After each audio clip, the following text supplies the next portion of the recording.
23 CR 4281A, State of Texas versus Vanessa Rubio.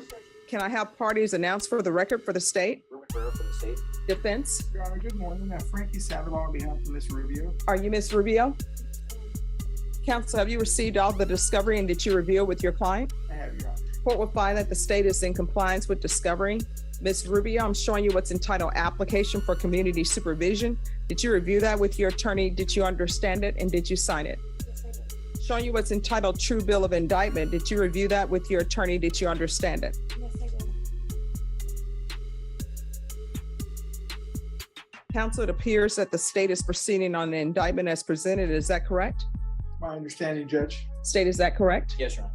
Ms. Rubio, I'm showing you what's entitled Court Admonishments. Did you review that document with your attorney? Did you understand it? Did you sign it in all the appropriate places? Yes, I did. Did you understand you're charged with the offense of theft of a firearm? That's a state jail felony. The range of punishment is anywhere from 180 days up to 2 years in the state jail facility and up to $10,000 fine. Did you understand? For deferred, is she applying for deferred? And Your Honor, for clarification, after the discussion with Ms. Rubio, we would respectfully request that All right, guys, buckle up because today we're stepping inside a tense courtroom where the case of the state of Texas versus Vanessa Rubio begins to unfold. The judge lays out the charges clearly. Rubio is accused of stealing a firearm, a serious felony offense that could land her in jail for years. As the formalities begin, the court confirms the paperwork, the plea process, and the potential consequences. Right from the start, the atmosphere is serious, and it's clear that every word spoken here will shape what happens next. we go forward on a regular community supervision. Your Honor, she does not wish to apply for deferred, and in the interest of justice, pending any TAP evaluations that the court deems them fit, I would ask for sentencing today, Your Honor. All right. So the state recommends community supervision. They're taking consideration night mag number 716819, grand jury number 785613, JN number 2097716. There's to be restitution to Kyle Barney, KYLEBORNE. And you ought to agree that this crime was committed as a party with William Gordon and Nicholas Sarabia. Did you understand that to be the plea? Defense. All right, after reviewing state's exhibits 1 and attachments, the court will find there's sufficient evidence to find you guilty, and the court will find you guilty. Are you proceeding with sentencing? In the interest of justice, that would be our request, Your Honor. As the hearing continues, the courtroom moves into the critical stage where the plea is confirmed. The judge reviews the state's evidence and references the people connected to the incident.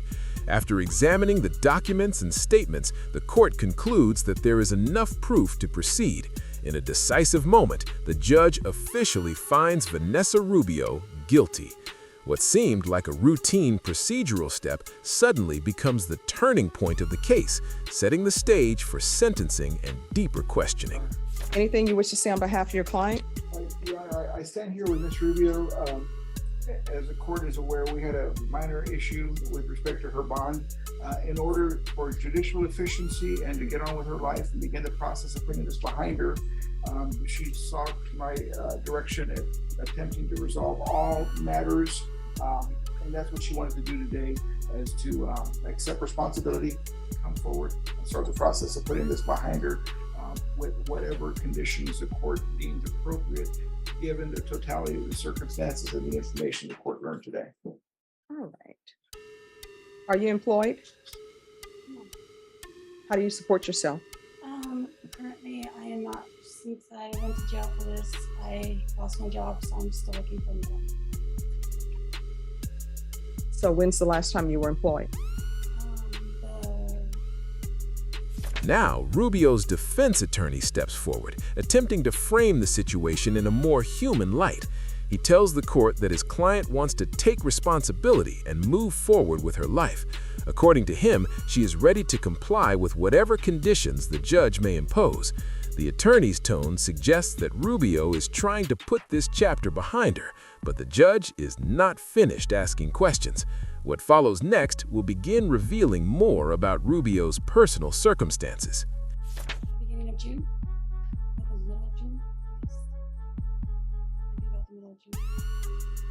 Do you have any children? Yes, 2. What are their ages?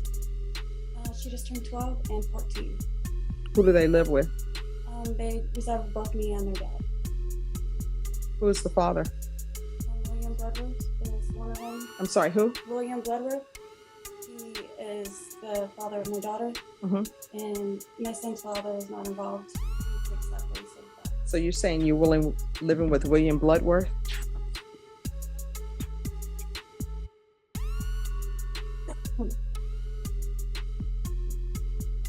Yeah, but in this, it says that Nick Sarabia is your boyfriend. That's what it says in the police report. Okay.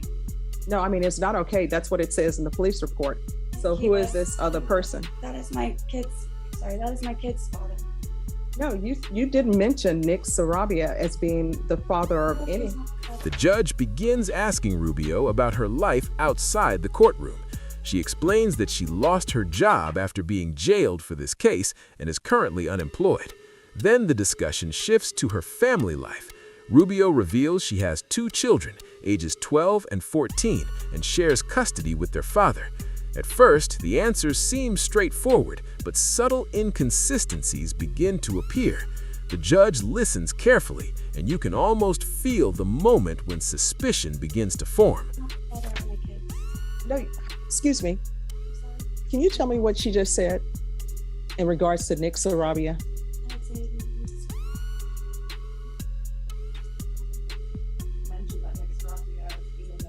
All right, thank you. So you said that Nick Sarabia was the children's father, but you just told me that. I'm sorry, he is not the children's father. He was the boyfriend at the time. He is locked up right now. We have not spoken. Mhm. And then why were you dishonest with me about your drug test? I'm sorry. That was 7 days ago. I didn't think that it would be. No. That should not be in your system from 7 days ago. When's the last time you used and what are you using on a regular basis? 7 days ago. What are you using? Things begin to get uncomfortable as the judge references details from the police report. According to that report, a man named Nicholas Sarabia was listed as Rubio's boyfriend, yet her earlier statements don't seem to match. When the judge presses her about it, Rubio struggles to clarify the relationship. Her answers shift, and the confusion becomes obvious. The judge is clearly paying attention, and this is the moment where the court starts questioning whether Rubio is being fully truthful. It was meth on 7 days ago. No, listen to my question. What drugs are you using? Meth. How often are you using meth? Last time we did it was 7 days ago. 7 days. And what else are you using? Nothing else. And what is the father, Mr. Bloodworth, what is he using? Nothing. Nothing. I find that people, We don't live together. We both share custody of my kids. They live with me and then they live with their dad. okay, she's, We joint custody. time out. You're being very dishonest and slippery with me because I asked you. The tension rises sharply when the judge brings up Rubio's drug test. What begins as a simple question quickly turns into a serious admission. Rubio reveals that she recently used meth, claiming it happened about a week ago. The judge presses further, asking how often she uses and what other substances might be involved. The courtroom atmosphere grows heavier as the reality of drug use, while she is responsible for raising children, comes into the spotlight. My mind is a steel trap, but I wanted the court reporter to read back because maybe my mind is failing, but I highly doubt that. You told me that your children were living with you and their father, and you said the other father, he's not a part of anything. Now you're telling me, oh no, he doesn't live with me. It's on and off. You've been dishonest with me from the very beginning. You were dishonest when I asked you if you're going to be positive. You were dishonest about that. Then you were dishonest about Bloodworth. I don't even know if this is this person's real name or not. Then you were dishonest about Sarabia. At first, and later you said he was the father of your children. Now he's not the father of your children. You're just being dishonest all across the board with the court, and I don't appreciate it. And dishonesty has nothing to do with nerves. You heard my questions. My questions were very specific. At this point, the judge has clearly reached a breaking point. One by one, the judge lists the inconsistencies in statements Rubio has made throughout the hearing. The judge explains that the problem is not nervousness, but dishonesty. According to the court, Rubio has been misleading from the very beginning about her drug use, about her relationships, and about who lives with her children. The message from the bench is clear. Credibility matters, and the court will not tolerate deception. All right, this is what the court is going to do. Going to find you guilty. I'm going to recall the warrant. I'm going to sentence you to 2 years in the state jail facility, suspended and probated for 4 years. There's to be no unsupervised contact with minors. Is CPS involved in your life? No. Well, I mean, why are you saying no? Like, they should be. You're using meth and you're taking care of children. CPS should be involved in your life. So I'm going to want CPS compliance. If CPS is involved in her life, I don't know if they are or not. She's been dishonest with the court. I'm going to want the UA hotline until further notice. Intensive parenting classes. I'm going to want field visits, random, one time per month until further notice. Please check on the children. There's to be no contact. Now the judge delivers the sentence. Rubio is ordered to 2 years in a state jail facility, but the sentence will be suspended in favor of 4 years of probation. However, the conditions are strict. Because of her admitted drug use, the judge orders that Rubio cannot have unsupervised contact with minors and raises the possibility of Child Protective Services becoming involved. The court's focus now shifts from punishment to protecting the welfare of her children. With the person who she's saying may or may not be the child's father, there's to be no contact with Nicholas, Anthony, Sarabia. And that means if he's at the Bexar County Jail and he calls you and you'll know it's coming from the jail because they're going to ask you if you'll accept the collect call, you need to hang up because otherwise I'm going to count that as contact. And it's easy to see if that's happening because they keep a record of every phone call from the jail. Do you understand? There's to be no contact with William Clark Gordon. There's to be regular reporting by Zoom or in person. Proof of employment within 30 days. There's to be no employment as a home health care provider or with minors. Taking consideration NIMAC number 716819. And Brittany, if you could do the rejection for me on that case. All right. All right. It's NIMAC number 716819. Grand jury number 785613, JN number 2097716. 200 hours of community service restitution, those will not be waived. TAP evaluation, and once the TAP evaluation is complete, she's going to start with intensive outpatient treatment. And the court is noting for the record that she's agreed she was acting as a party.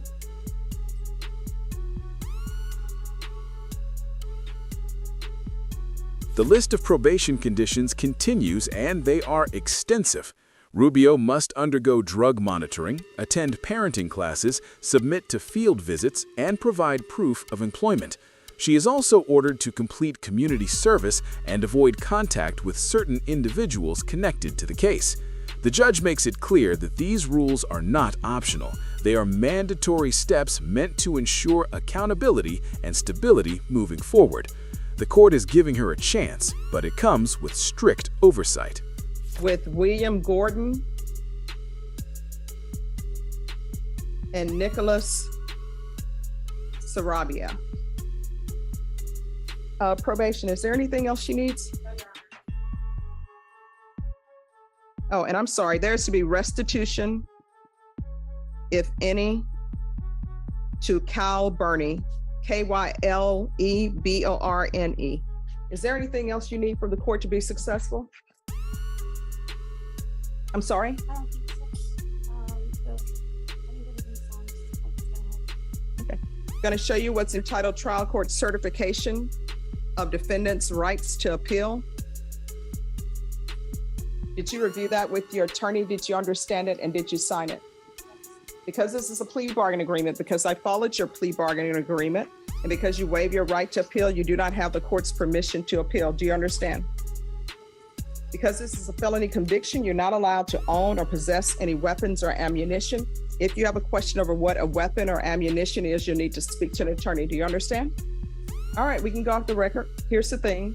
Your children are depending on you to raise them, and they cannot be raised by you if you are using drugs.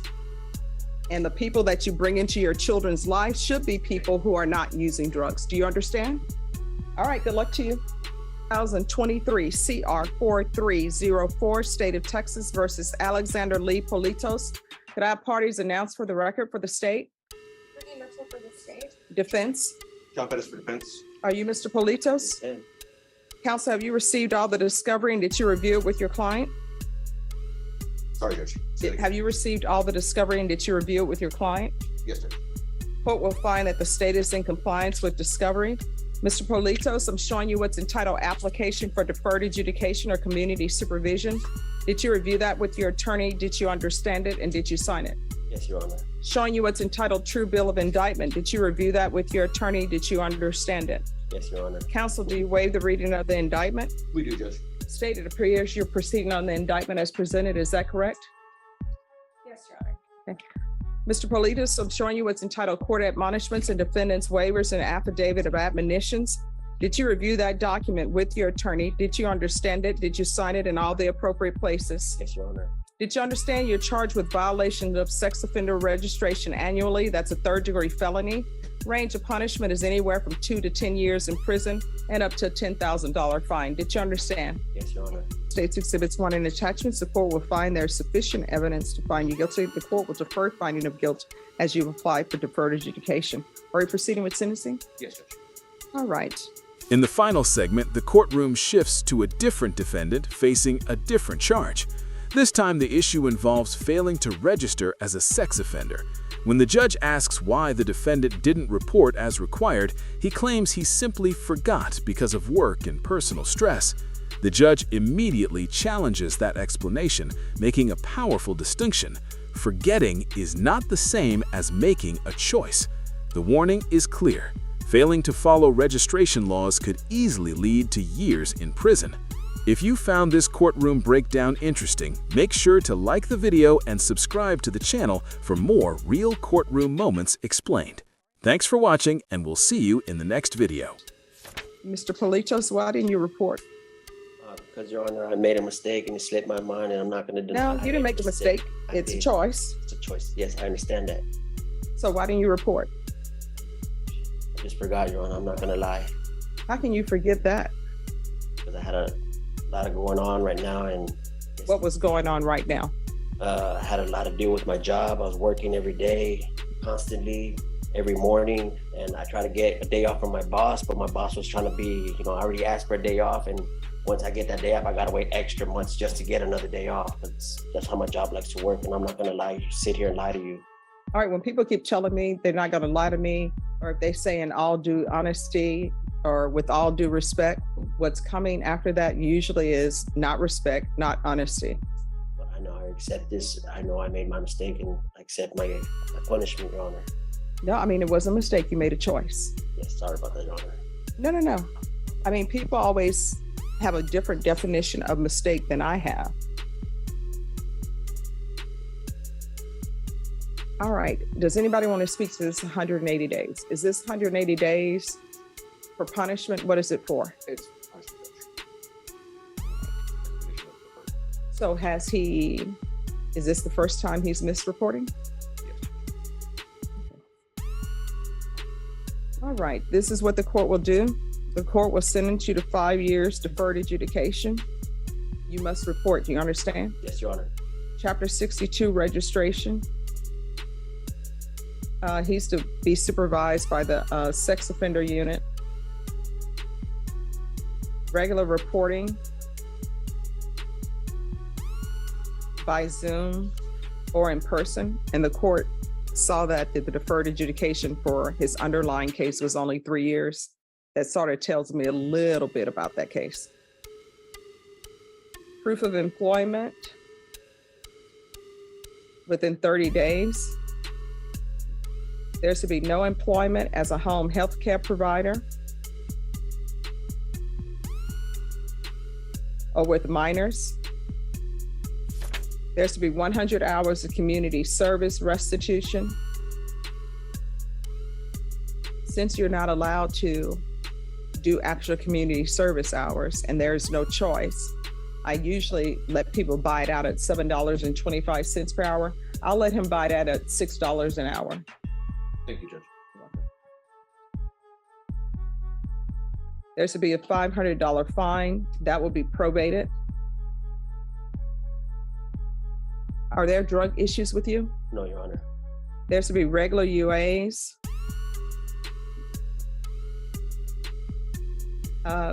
He can do the patch if he wants to do the patch since he works. Now, does anybody want to speak to this 180 days? Judge, just, Is this something you all agreed to in order for him to have deferred? yes, Judge. But you had to put it outside the line? Okay.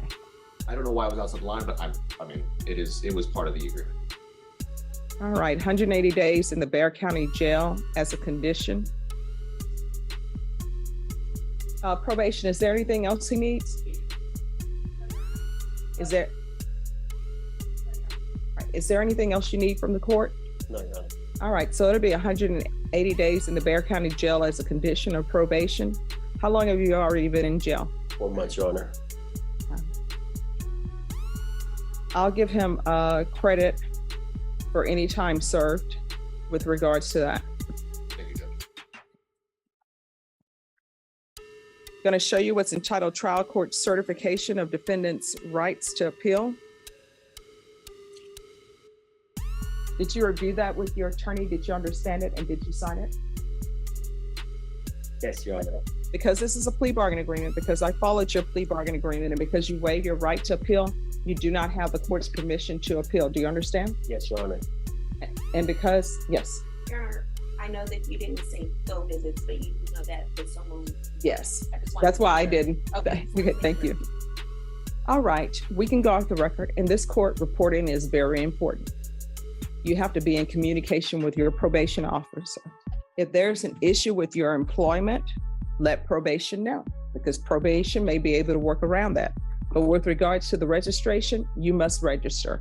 If you do not, you're looking at potentially 10 years in the prison. So here on out, if your employer doesn't let you leave to register, and if you have not made some sort of arrangements to register, there's only one question you need to ask yourself. Is this job potentially worth me going to prison for 10 years? Because I will keep it, let me just say this, I will keep an open mind, but registration is like strict liability. It's, were you supposed to register and did you register? Those are the only two questions. You understand? Yes, Your Honor. All right, good luck to you. Please subscribe to help the channel.